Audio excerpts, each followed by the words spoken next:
Let's check in with Anna around town. Hey, Anna.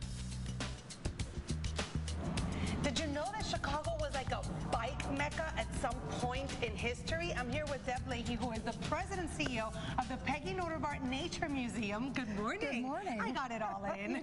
You did. I love this really interesting new exhibition. It's wonderful, all isn't about it? bikes. Yeah, it is. What's behind us? This is a penny farthing. It's one of the earliest bikes out there, and it was used quite a bit in Chicago in the late 1800s. No chain, right? No chain. So when did this one come about? The one that you call the kind of the safety bike. Safety bike.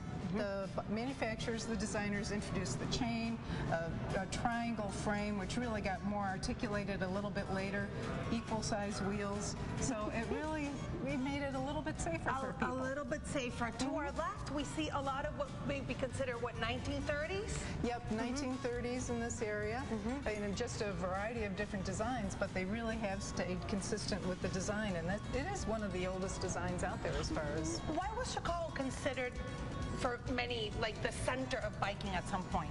Well, it was one of the besides horses, the biggest form of transportation. Plus, they had bike racing. And in the 30s, it even developed, really in the late 1800s, but in the 30s, there was a velodrome at Humboldt Park. Look at this. At Humboldt Park, there was a velodrome in 1937. That is really cool. And they would have been riding these kinds of bikes? Yes, they would have been riding, actually, this particular bike. The black one right here? Yeah.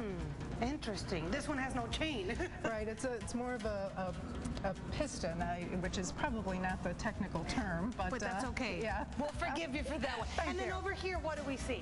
Well, you know, we go into the iconic banana seat Stingray bike by Schwinn, and I can't tell you the number of people that have come in here and said, "Oh my gosh, I had that bike when I was a kid," and they tear up. Yeah, they do. They do. I like it that you've made it interactive too, and that pretty much people like me who are horrible at biking can get on a bike safely.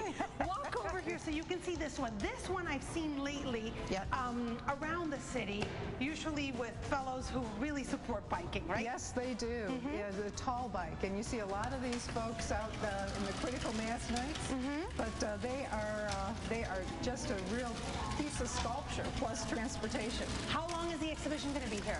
Till September 9th. That's fantastic. Come check it out. There's a lot to see and a lot about the future of biking in our city. Remember, we have bike lanes now.